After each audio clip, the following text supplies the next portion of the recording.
Hello everyone and welcome to my YouTube channel Free Commerce Classes. Myself Dr. Gurpreet. आज का हमारा topic है determinants of demand. आप इस पर्टिकुलर वीडियो को देखने से पहले इससे पहले वाला वीडियो ज़रूर देखिएगा। जो मेरा लास्ट वीडियो था वो ज़रूर देखिएगा बिकॉज ये दोनों वीडियोस आपस में इंटर रिलेटेड हैं एक दूसरे के। डिटर्मिनेंट्स ऑफ डिमांड का मतलब डिमांड एक पर्टिकुलर प्रोडक्ट की उससे रिलेटेड कौन कौन से फैक्टर्स हैं जो उसको अफेक्ट करते हैं। सबसे पहले price of the commodity. The law of demand says that other things remaining constant, the demand of a commodity is inversely related to its price. The rise in price leads to fall in the purchase of a commodity. अगर एक particular product की price बढ़ती है तो ये theory मानी जाती है कि उस पर्टिकुलर प्रोडक्ट की डिमांड या फिर परचेज जो है वो कम हो जाती है।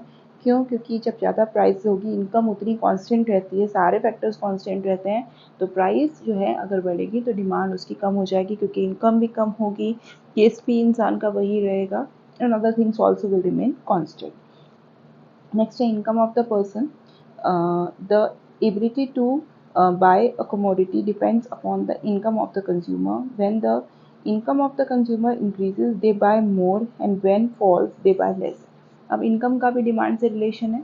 अगर इनकम किसी पर्सन की बढ़ेगी तो वो ज़्यादा डिमांड करेगा, इनकम किसी पर्सन की कम होगी तो वो कम डिमांड करेगा।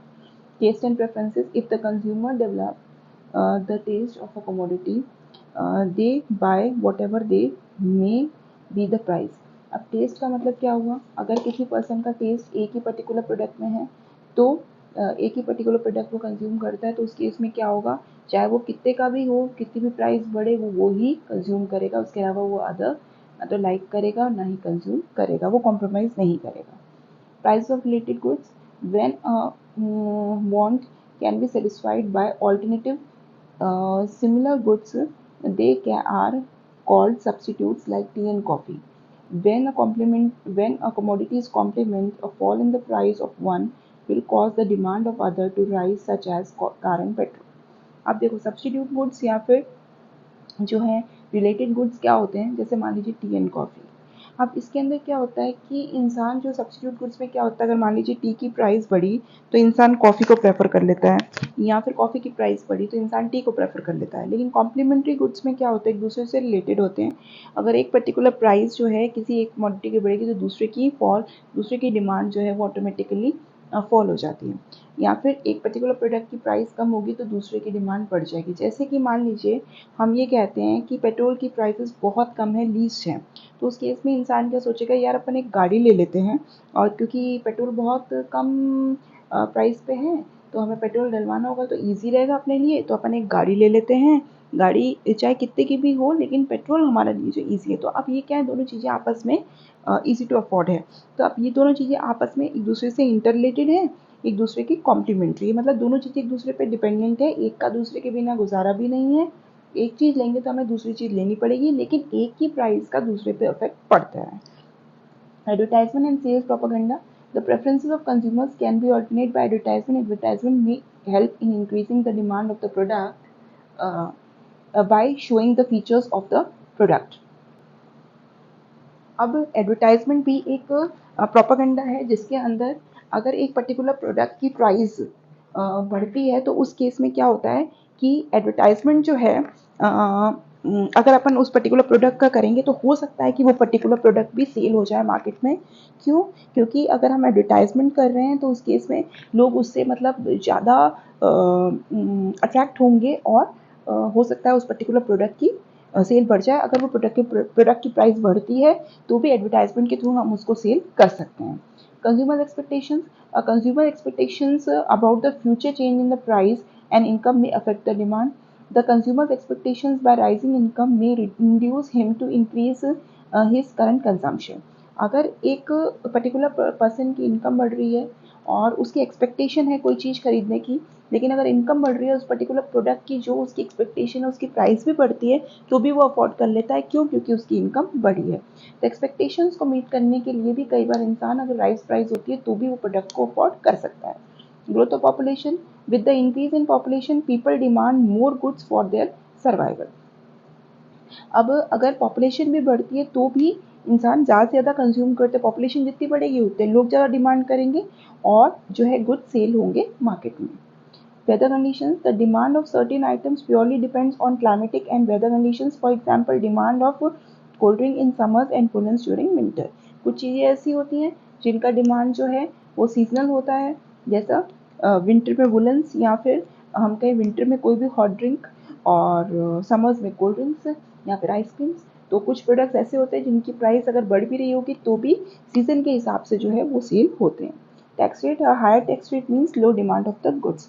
अगर टैक्स किसी प्रोडक्ट का बढ़ रहा है तो भी जो है डिमांड जो है उसकी कम हो जाएगी, क्योंकि हमें ज़्यादा परसेंटेज पे करना पड़ेगा उस पर्टिकुलर प्रोडक्ट पे। Availability of credit, if there is availability of credit, the consumers try to spend more on those items, thereby demand of the product increases। अगर क्रेडिट फैसिलिटी मतलब उधार जिसे हम कहते हैं, अगर उस चीज़ की प्रोविज़न है तो उस केस में क्या होगा कि कंज्यूमर्स जो हैं वो ज़्यादा परचेज करेंगे गुड्स से, क्योंकि उधारी पे होता है तो लोग ये सोचते हैं कि महीने के एंड में पे करना पड़ेगा तो हम परचेज कर लेते हैं, तो डिमांड उस चीज़ की बढ़ती है।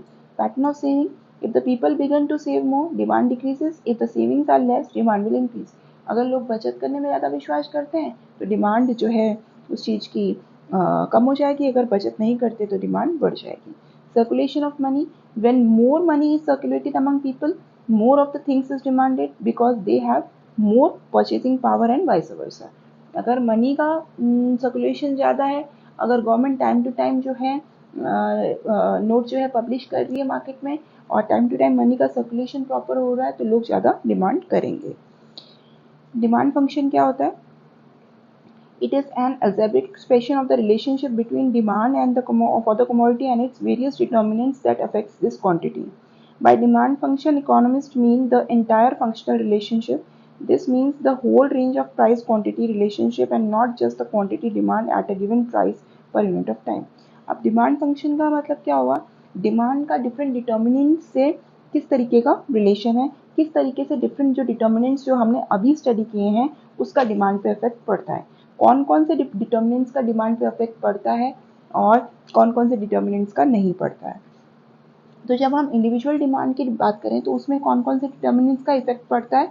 It refers to the quantity for a commodity demanded at various prices given his income, prices of related goods and taste। It is expressed as D is equal to F functional relationship of P means price। मतलब जब individual demand की बात करें तो demand का सिर्फ price पे effect पड़ता है, क्योंकि इंसान की प्राइस देखेगा कि अगर किसी प्रोडक्ट की बढ़ रही है तो फिर वो क्वांटिटी कम डिमांड करेगा, प्राइस कम होगी तो डिमांड ज़्यादा करेगा। बेसिकली जो है प्राइस पे इफेक्ट पड़ता है मार्केट के अंदर। लेकिन मार्केट डिमांड फंक्शन में क्या होता है? It refers to the total demand for a goods and services of all the buyers taken together. It is expressed as. अब मार्केट में हम लोग टोटल डिमांड की हर एक कंज्यूमर के बारे में बात करेंगे तो उस केस में बहुत सारे फैक्टर्स पे इफेक्ट पड़ता है, सारे जितने भी डिटर्मिनेंट्स हमने पढ़े हैं उन सब पे इफेक्ट पड़ता है। Demand of a commodity is a functional relationship of P x का मतलब प्राइस ऑफ कमोडिटी एक्स, एक पर्टिकुलर एक्स कमोडिटी की प्राइस पे फर्क पड़ता है। पी आर का मतलब क्या हुआ? Price of the related commodity, कोई भी सब्स्टिट्यूट और कॉम्प्लीमेंट्री गुड पे इस पे फर्क पड़ता है। M means money income of the consumer, money income कितनी है उस पर फर्क पड़ता है। टी का मतलब टेस्ट ऑफ द कंज्यूमर, लोगों के टेस्ट कैसे हैं उस पर फर्क पड़ता है। ए का मतलब एडवर्टाइजमेंट पे फर्क पड़ता है। यू का मतलब एनी अदर अननोन वेरिएबल। जितने भी हमने डिटर्मिनेंट्स अभी तक पढ़े हैं उन सब डिटर्मिनेंट्स का मार्केट डिमांड पे फर्क पड़ता है। लेकिन जब हम इंडिविजुअल डिमांड की बात करते हैं तो ज़्यादातर जो है इन डिमांड का जो है इफेक्ट पड़ता है प्राइस पे। These are the list of variables that affect the demand। The industry must have good knowledge and information about the demand function for future planning and decision making। जब अपन demand की बात कर रहे हैं तो अगर हम डिफरेंट वेरिएबल्स को कंसीडर करके फिर हम डिमांड की बात करेंगे तो उस केस में ज़्यादा इफेक्ट पड़ेगा इकोनॉमी पे और इंडस्ट्री का मार्केट पे। आज के लिए बस इतना ही, मिलते हैं हम अपने नेक्स्ट वीडियो में जो कि अगेन सेम यूनिट 2 पे ही होगा, डिमांड एंड सप्लाई पे। अगर आपको मेरा ये वीडियो पसंद आया हो तो लाइक शेयर सब्सक्राइब ज़रूर कीजिएगा, बेल आइकन पर क्लिक करना ना भूलें जिससे कि आपको मेरा नेक्स्ट वीडियो मिलता रहे। एंड कोई भी सजेशन हो, कोई भी आपको प्रॉब्लम हो, मुझे कमेंट बॉक्स पे लिखना ना भूलिएगा। Thank you.